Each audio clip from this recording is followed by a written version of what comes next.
In this alternate version of Earth, New York has been replaced by New Rome. The city is controlled by elite families who claim to follow strict moral codes and values, but in private, they indulge in forbidden pleasures.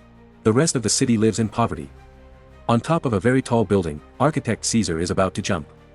Suddenly he stops time and simply steps back. After staring at the ground and the terrifying height, he activates time again and the city continues to live. Meanwhile, Mayor Cicero is upset because the radio keeps talking about his financial problems and his daughter Julia has appeared on a photo shoot without clothes. After a night spent partying, Julia is trying to go home but she finds the road blocked because Caesar and his team are about to demolish a building. When the explosives go off, Caesar stops time to admire the explosion. However, Julia isn't affected by his power and she also gets to see the frozen demolition before he makes time advance again. Sometime later Caesar wins a Nobel Prize for inventing megalon, a revolutionary building material. His popularity grows every day and it annoys Cicero, whose numbers are constantly falling on the polls and sees Caesar as a rival. One night all the important people gather for a special event at the demolition site. This event is covered by Wow, a very ambitious journalist. Caesar's cousin Claudio is acting like a clown and is scolded for embarrassing the family by his uncle Hamilton, the director of the National Bank. Hamilton is also worried because rumors say Claudio and his sisters are in a naughty relationship. Cicero announces they'll build a very advanced casino and the big moment is ruined by more of Claudio's antics. The announcement is interrupted by the arrival of Caesar, who reminds them he's the chairman of the design authority. He wants to demolish and rebuild the whole city as a sustainable utopia using megalon and gets keeping interrupted by Cicero, who wants realistic goals and not dreams. An argument ensues and Caesar begins criticizing the system for only caring about rich people, so Cicero retaliates by pointing out that megalon is unstable and unsafe to use. Since Caesar keeps going, Cicero brings up Caesar's wife, who was poisoned and whose body disappeared. Cicero had been the prosecutor in the case and he had been sure Caesar did it, but Caesar was acquitted and now he calls Cicero a slumlord. This causes Cicero to freak out and security has to drag him away while Julia tries to keep the press from taking pictures of her father to no avail. Afterward there's a fashion show and Claudio gets jealous because all the women in the crowd keep talking about Caesar. When Caesar goes home, he finds Wow waiting for him. She's tired of being a mistress and her career is in a slump, so she wants him to make their relationship official. Wow even says she loves him, but Caesar can only think about his dead wife and leaves. Then Wow turns on the TV to watch her interview with Hamilton, noticing that he kept flirting with her. The next day Julia visits Caesar at his office after sending him a letter to discuss what happened to her father. She notices that there are many empty bottles around and even medicine, indicating Caesar isn't mentally well. Caesar doesn't like Julia because she's spoiled, entitled, and has no goals in life. He explains he likes the company of people who actually think. This irritates Julia so she reveals she saw him stop time and wasn't affected. Now Caesar finds her interesting and shows her a model of his utopia, asking her to walk through it with her eyes closed. Julia sees people living a perfect life in harmony with equal opportunities for everyone and finally understands Caesar's vision, so she wants to help him. Later during a parade, Julia tells Cicero that she'll be working with Caesar, and Cicero calls her a traitor. He gets even more irritated when the cops pause the parade just so Caesar can cross the street on his car. That night Julia reads all the files and articles about the murder case of Caesar's wife. She had been poisoned with an overdose of insulin and the car had been found deep in the river. In the middle of the investigation, her body disappeared. Julia becomes so desperate to know what happened that she starts following Caesar around the town.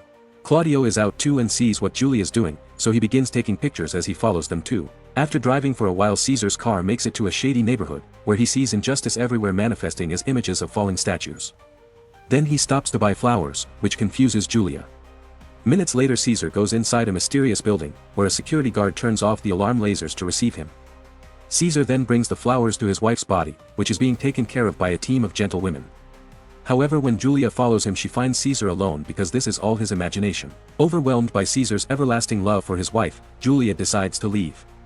The next day Caesar goes to the top of the tower to watch the city and take notes for his plans. Julia comes along and asks him which institution is the most important to preserve in his utopia, to which Caesar answers marriage. For the next few weeks, Wow spends lots of time with Hamilton and they end up getting engaged. On the night of the wedding, Wow gifts Hamilton his very own statue. Julia attends with Caesar, who notices the protesters nearby holding up signs against him, but he ignores them. The soldiers keep asking him about Megalon and its possible danger, yet Caesar continues to joke while assuring them it's perfectly safe. In fact, pop star Vesta arrives wearing a dress Caesar made with Megalon, which uses tiny cameras to make it look invisible. Everyone loves Vesta because she promises to stay chaste until marriage. When Cicero arrives, the whole crowd boos him. Since this is New Rome, instead of a modern party they have a celebration inspired by the old Roman Empire, including a chariot race and gladiators fighting. Julia is interviewed by some young students and learns there already are rumors of a series between the two. Speaking of Caesar, he spends the night smoking, drinking, and consuming a variety of substances, so everything is a psychedelic blur. He signs autographs and let women flirt with him, but he doesn't return any of it. Julia follows him around trying to rein him into no avail. While some eccentric clowns finish their show, Claudio bribes a producer to play a video he's brought at the right moment. Then it's time for Vesta to sing while people donate money to support her chastity pledge. Her performance is interrupted by Claudio's video appearing on the big screens, showing Caesar and Vesta doing the dirty and getting caught in the act by paparazzi. This causes a big uproar and bodyguards have to take Vesta away before the angry crowd riots, starting a fight on the stage. Cicero makes a speech that gets ignored while the guards use even more violence to try to calm the crowd down. Eventually the anti-Cicero signs make it to the stage. Meanwhile Caesar tries to escape through the back door and a man punches him, so he ends up in a fight as well while he keeps hallucinating. Because of all the substances Caesar consumed, it's easy for the other man to knock him down. Julia finds him and takes him away in his car, but they're stopped by the cops. Since Vesta is a minor, Caesar is arrested and kept in custody. In his cell, Caesar tries to stop time and discovers he can't. That night Julia goes to the city archives with a friend and they find some paperwork that proves Vesta lied about other things too. She's not a minor, and she wasn't even born in New Rome. The next day Julia goes to see her father and shows him Vesta's birth certificate to save Caesar. However Cicero destroys it, saying Caesar may be innocent legally but not morally. A frustrated Julia leaves after announcing she'll just get another copy. Afterward Julia goes to Hamilton's house and is received by Wow, who stops the elevator to threaten her. She reminds Julia that Hamilton is hers but so is Caesar. Claudio is also visiting Hamilton since he's trying to become the heir of the bank, but Hamilton suspects Claudio was involved in a video prank. Soon the media is covering the issue of Vesta's real age. They also present forensic proof that the video wasn't real and it had all been a setup. After Caesar is released from jail, Julia visits him on top of his tower.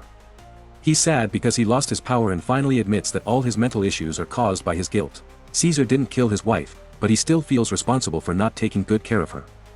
Julia comforts him and when they hold hands, Caesar can finally stop time again. Then they kiss, marking the beginning of their new relationship. Weeks pass and Caesar keeps himself busy by working on his project and spending time with Julia. Eventually he tries introducing her to his mother, but the old lady is senile and doesn't understand what's going on. When the couple is alone in bed, they play around with the effects of frozen time. Meanwhile the lower class hates Caesar more every day for all the buildings he's destroying to build his dream city. Desperate to bring his cousin down, Claudio joins the protests to add fuel to the fire.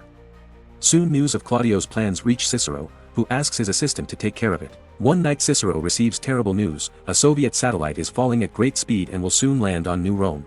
Unfortunately they don't have the means to stop it, so the locals can only watch in horror how the satellite crashes on their city, destroying most of it.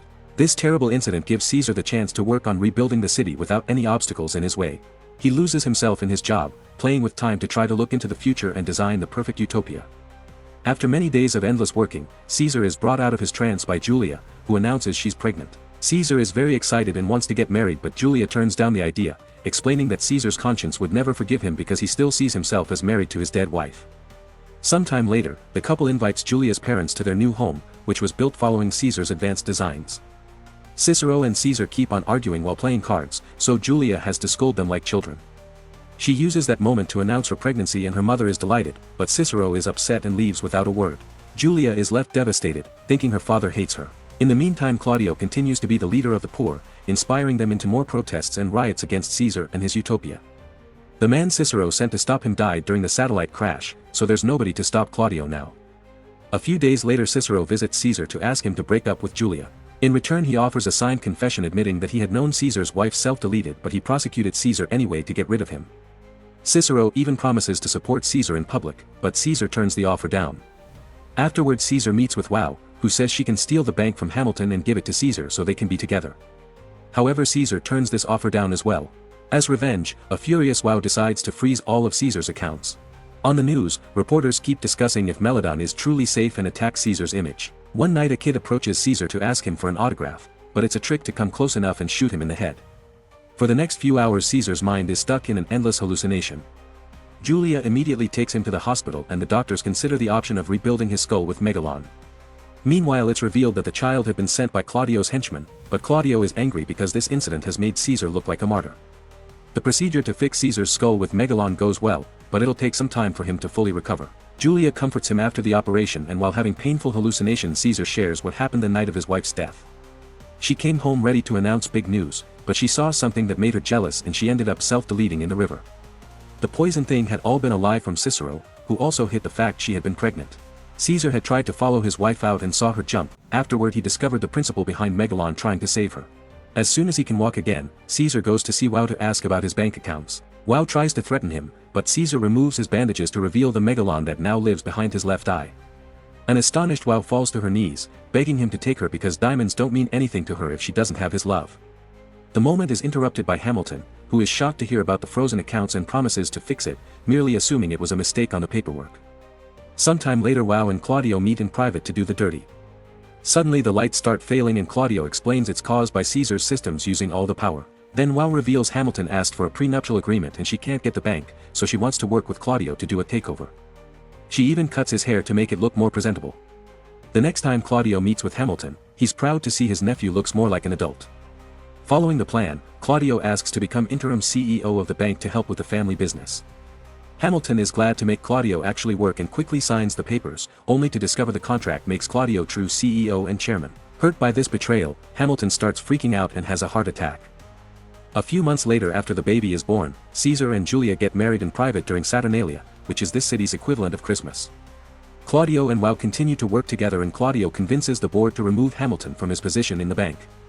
Afterward Claudio gathers the rebels to start the biggest riot yet, which triggers multiple fires on the streets. The cops can't do much to stop them, so after Cicero makes a public speech condemning the citizens' actions, he escapes in the subway with his wife, Julia, and the baby. Even while holding his granddaughter, Cicero keeps on insulting Caesar, but he wants the baby to have a good future, so he finally agrees to support his son-in-law. Later that night Claudio and Wow check on a bedridden Hamilton, who has a bulge in his pants. At first he pretends to be a rebel, but he's not. Cicero is the only one who can help Hamilton, and the other two are the only. He shoots Wow in the heart to kill her and Claudio in his rear multiple times as he runs away. Then Hamilton announces he leaves all his fortune to Caesar's city project.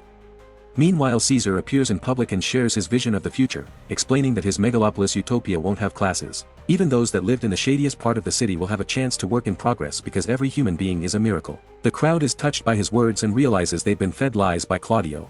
They find him and his henchmen and hang them for revenge. By New Year's Eve, the megalopolis project is complete. Caesar, Julia, and the baby join Cicero and his wife for the parade.